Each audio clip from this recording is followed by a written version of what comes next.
Assalamualaikum warahmatullahi wabarakatuh. Saya Muhammad Ahmid, peserta workshop penyamaan persepsi PKN 2, pelatihan kepemimpinan nasional tingkat 2, kerjasama Kementerian Agama dengan Lembaga Administrasi Negara, dengan pembimbing atau dosen pengampu. Agenda 3 yaitu Bapak Dr. Insinyur Suseno MM Deswara Ahli Utama 4E. Baik,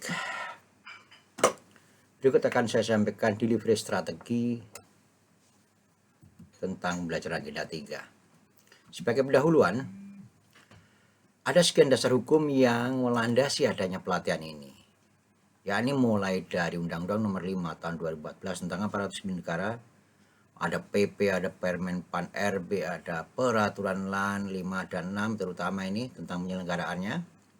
Kemudian juga tentang kurikulumnya ada di Keputusan Kepala LAN Nomor 374, kemudian juga Keputusan Kepala LAN Nomor 375 tentang pedoman penyelenggaraannya. Inilah yang mendasari. Kemudian bagaimanapun ada sebuah latar belakang yang menganggap penting adanya sebuah pelatihan, yakni sebuah survei Leadership for Smart Governance Lembaga Administrasi Negara 2021 menyimpulkan ada beberapa tantangan organisasi di era sekarang. Terdapat 5 hal yang penting, yakni inovasi, kurangnya inovasi, sulitnya berinovasi, dan seterusnya. Pentingnya inovasi.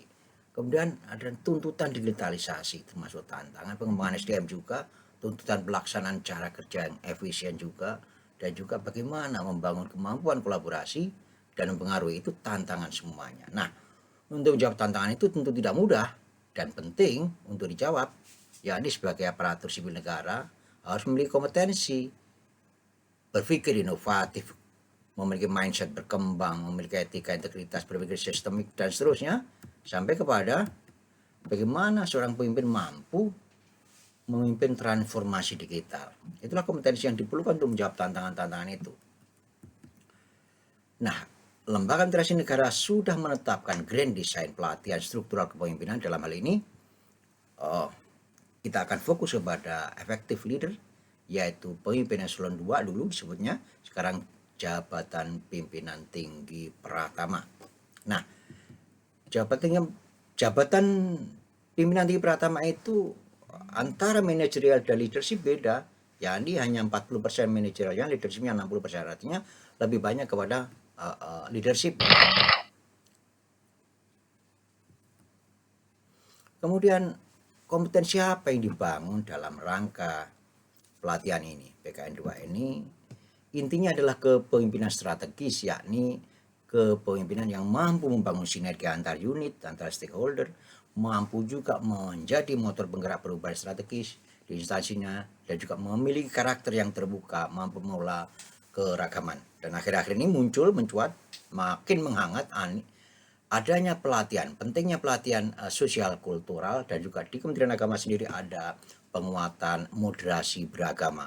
Itu akan melatih seseorang untuk memiliki karakter yang mampu mengelola keragaman,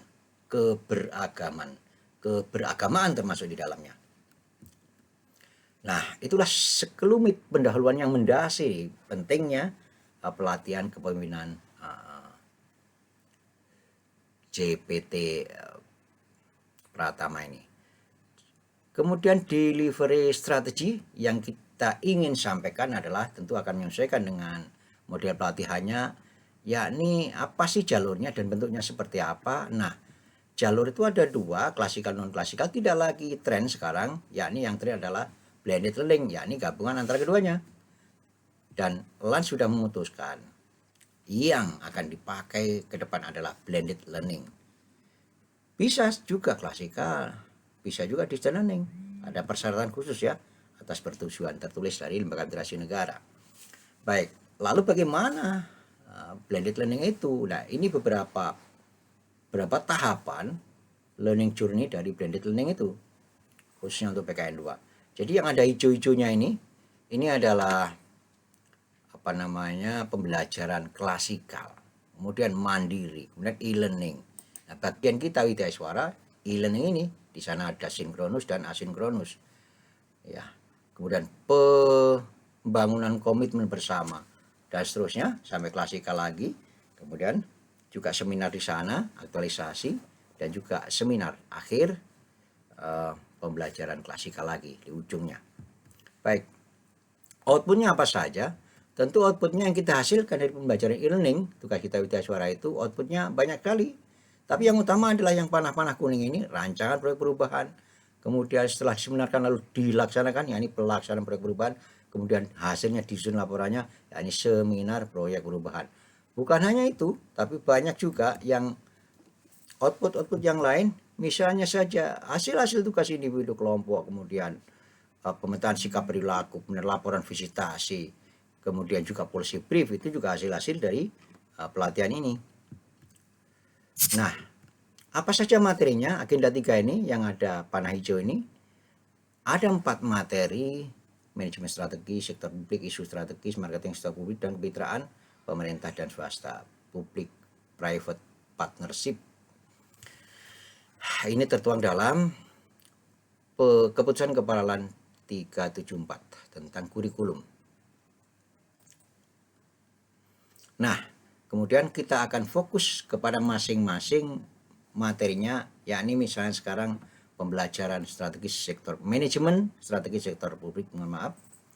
Nah, di sini penting sekali bagi para manajer strategis, bagi para eselon 2 JPT Pratama itu untuk mengenali manajemen strategis. Jadi kita akan sampaikan melalui ceramah interaktif, menonton film, pembahasan kasus, diskusi kelompok, simulasi, dan sebagainya. Nah, keberhasilan peserta tentu dinilai dari kemampuannya dalam merumuskan strategi organisasi sektor publik. Nah, biasanya ada di dalam Renstra. Nah, detailnya seperti ini. Manajemen strategi sektor publik. Nah, di sana ada dalam jadwal, nanti kita cek di belakang, 4 JP itu sinkronus dan 6 JP asinkronus. Namun, saya ingin mencoba 2 JP di depan itu sinkronus, mulai dari perkenalan, diskusi, menjelaskan overview, menjelaskan penugasan. Kemudian asinkronus 3 JP, mereka bertugas di tempat masing-masing. Kemudian masuk lagi sinkronus 2 JP, nah, ini presentasi dan seterusnya. Kemudian 3 JP lagi asinkronus di belakang. Ini tentu berbeda-beda. Widyaswara ada yang 4 JP-nya semuanya di depan, kemudian 6 JP-nya semuanya di belakang. Asinkronus tidak masalah. Saya ingin mencoba seperti ini. Nah, di sini tidak ada materi-materi detail dalam arti dari awal, enggak. Kita langsung diskusi, check and recheck. Pancing memancing saja, semacam overview, semacam juga brainstorming begitu. Nah, seperti itu. Nah, yang lain-lain juga nanti kurang lebih seperti itu. Marketing sektor publik ini materi yang kedua, yakni kita selaku eselon 2 JPT Pratama selaku pemimpin strategis harus mampu bagaimana mempromosikan tugas fungsinya, mempromosikan hasil kerjanya, agar apa? Agar kalau produk-produk kebijakan itu diketahui masyarakat dan ditaatinya begitu ya. Penting sekali bagi mereka dalam era teknologi informasi ini memiliki kemampuan ini. Nah, misalnya seperti ini. Ini kurang lebih sama metodologinya. Ada sinkronus 4, kita di 2-2, tengahnya 3, paling ujung 3 gitu ya. Ini sama tentu, kalau pematerinya sama tidak usah berkenalan lagi, tapi langsung pancing-pancing. Dan jangan lupa juga kita akan semacam menyampaikan umpan balik juga nantinya, dan juga penugasan baik individu maupun kelompok.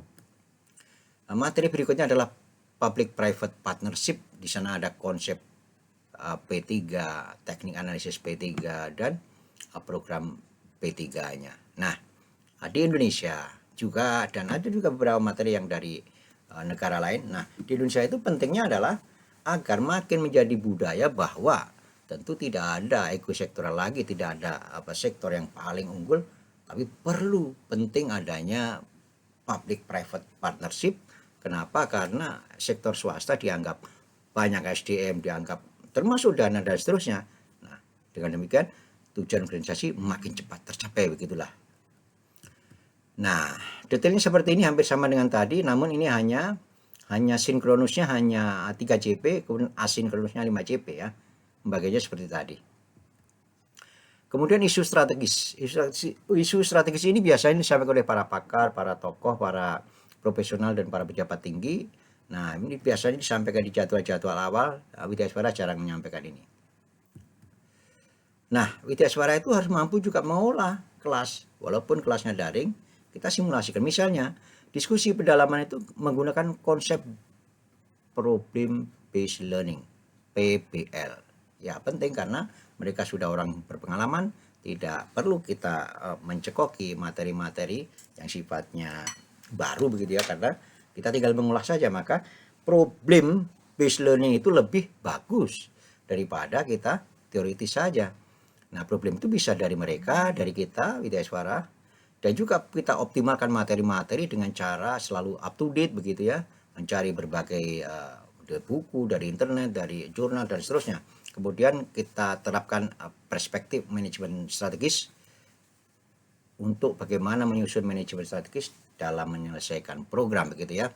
Dan Widya Suara juga harus mampu memahami bagaimana strategi yang prinsipil itu. Ada 5 esensial di sini, yakni peserta harus kita anggap sebagai mitra belajar. Semua bisa jadi narasumber, saling asih, saling asah, saling asuh, saling sharing. Salah seorang peserta bisa narasumber yang lain, mencerahkan yang dan seterusnya. Kita tidak akan mendominasi. Juga memanfaatkan multimedia, bahan ajar harus selalu up to date dari berbagai penjuru kita update agar selalu baru begitu ya. Kemudian kita juga harus belajar bersama, corporative learning, agar equal begitu ya. Tidak, karena mereka juga orang-orang yang sudah memiliki jabatan tinggi. Blended learning, nah tentu harus kita atur di sana. Belajar mandiri, nah belajar mandiri biasanya disampaikan di awal, yakni intinya masing-masing agenda harus menghasilkan essay, dan essay itu nanti bahan dari proyek perubahan. Kita akan cek jadwal di mana posisi kita agenda 3 itu. Nah, di sini mulai hari ketiga itu ada ceramah isu strategis tentang kebijakan nasional. Nah, tentu ini disampaikan oleh para petinggi, para profesional, biasanya para tokoh begitu. Widya Suara tidak masuk di sini. Termasuk belajar mandiri hari ke-8, hari ke-9 itu belajar mandiri. Dan itu hasilnya adalah IC tadi. Nah, kita bagiannya di sini di e-learning agenda 3. Ya, ini di situ selain pemaparan materi penggalian, termasuk bagaimana kita sharing, bagaimana kita brainstorming dan seterusnya, ada penugasan-penugasan individu maupun penugasan kelompok di e-learning itu. Nanti kita cek di jadwalnya ya. Ini dia jadwalnya, yakni dari mana kita mulainya, hari ke-17, 18 dan 19, dan juga hari ke-37. Ya, 17 itu sinkronus, ada asin, sinkronus, asin, kemudian nah ini yang beda. Ini seperti tadi persis 46, hari 17 itu, hari 18 itu 46 lagi, kemudian 19 itu 3 dan 5. Kemudian di 37 klasikal nanti 2 CP saja. Nah, antara lain kita kalau mau lebih detail lagi seperti ini bisa kita cek ya materinya. Hari ke-17 misalnya, kita mulai check in, zoom in, mulai masuk ke dalam daring, perkenalan. Kita sampaikan tujuan dan target. Perlu kita sepakati. Overview agenda 3. Kenapa overview? Karena mereka sudah belajar mandiri. Jadi kita jangan menganggap semuanya perlu dari awal ya. Review pembelajar, kita review, kita check and recheck, tanya jawab misalnya. Ya, pokoknya dinamis begitu ya. Kemudian pemaparan IC ya, IC-nya per orang itu kita pilih, dan juga berikutnya penugasan asinkronusnya,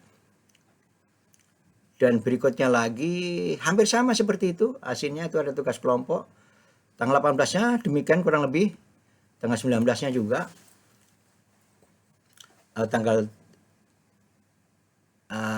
hari ke-37 juga 2 CP. Nah, hari ke klasikal 2 CP ini review seluruh proses pembelajaran, pendalaman, dan evaluasi.